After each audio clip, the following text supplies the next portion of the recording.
So this is pretty satisfying. We've got the brush here.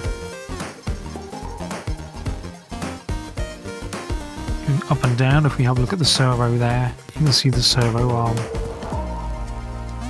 It's going up and down, lifting the brush. And this is all happening over here. This is my brush servo. You get to move to X, Y, and Z, where Z is the height. So I'm calling through X, Y, Z. Z is the brush height from 0 to 100. It has this weird snappy thing, but I don't mind that.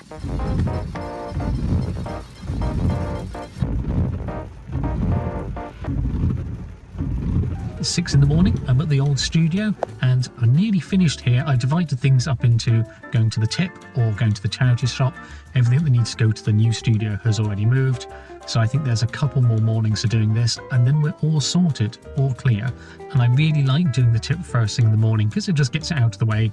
And then we're going to get on with a bit more pen plotting to see if I can get that brush height thing working. Right, hopefully we'll have an interesting plot about that in just a moment.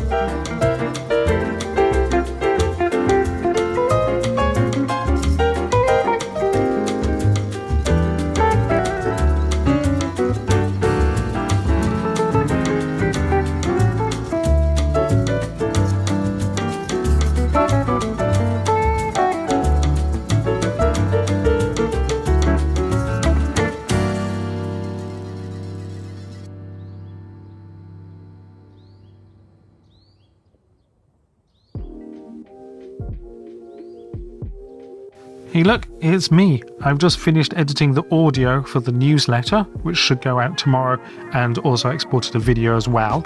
I haven't got a huge amount done today because I was still clearing out the old studio, but one of the favourite things I did get from the old studio is this. Let me show you.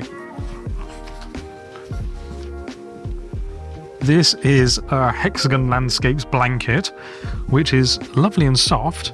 When I've been experimenting with generative art blankets. This is based on the Hexagon Landscape project that was on FX Hash. So here's one of them, and then here's another over here. These little stripes. So this translated really well to this blanket. I actually really love it. Anyway, I didn't do anything with this. One day, I guess I'll put some of these in the shops. Definitely think the future is generative soft furnishings. Right, I'm done for the day. I'm going to head home. Tomorrow, I'm going to play with the brush height setting a little bit more on the pen plotter, and hopefully setting up with this that we talked about the other week to see if I can get a couple of time lapses out of it. So let's go home and get that sorted tomorrow. See ya. I'm thinking about making a video about the brush height setting that I've been doing the past few days. And this is the framework I use for sketching out. Now this is overkill for this video, but this is still what I keep in mind. This is how you make a video. So classic 3-act structure. Setup, where you pose the question. Conflict, it starts to go awry. Resolution, or the answer to the question, which has 2 parts. It's better if the answer is surprising, so you set this all up and how is it going to be solved, and there's a surprising answer to how it gets solved, but also inevitable. The answer isn't so surprising, it's almost as though it's random, like I had this trouble and a completely random thing solved it. When you do get the surprise answer, it has to be that logically, even from the beginning, you can see how you inevitably got there. Classic 3-act structure. And I used to use this when I made my Weeknotes videos. I'd have an A storyline and a B storyline, where Monday, Tuesday, I would go, oh, this week I'm going to try to do this. And then I knew on Wednesday I would run into trouble, because I always did. And about Thursday, Friday, I would then resolve it.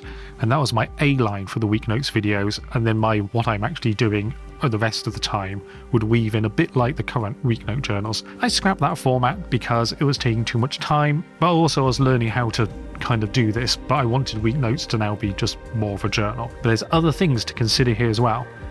Person, there has to be a subject. They're doing something for a reason. Now often that person is me, and they're doing pen plotting because they're trying to further their knowledge as an artist. But these things can also fit in around here. So the setup and the doing something for a reason might all be here, but it could be that actually we set up where we're doing something for a reason, but the conflict is the person who's doing it. They're doing it when they've never done it before. Or it could be that we have a person and the answer is this is why they've done it, but the way they're doing it is the conflict. So this is things to consider. So it's not just straightforward as having the 3-act structure. You go, okay, here's my overall structure, but also who is it about? Why is that person doing it? And the doing something. And it could just fall like this. And the final thing I always try to include, although again, not really with the week notes, is what is the value to the viewer? What are they going to get out of the video? Is there a learning moment in it? Because I'm doing pen plotting tutorials, it doesn't really follow this structure. And in the case of the brush, I really want to give the answer right at the start. So I'm going to say, can we lower the brush? Yes or no?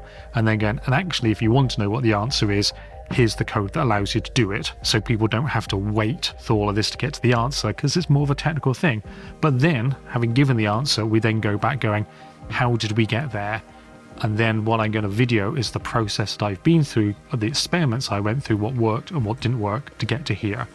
Good morning. I'm heading into the studio now. I'm going to try to record a video about the brush height thing. I shouldn't be trying to fit in an extra video during the week, and I suspect I won't get through all of this recording, but we're going to give it a go.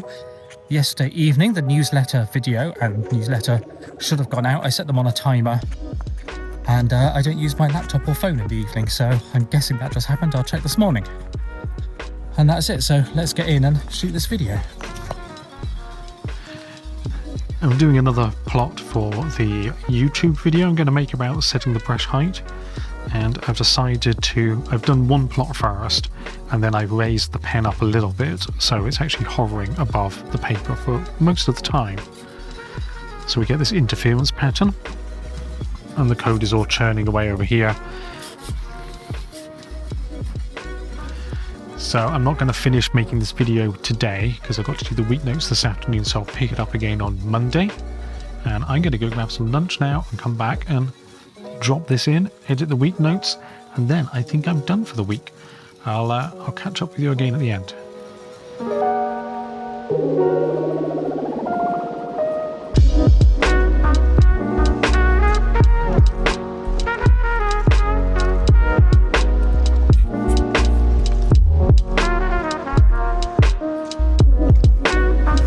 So a little fashion secret, not all my t-shirts started orange, but I have picked orange as a kind of accent to go with.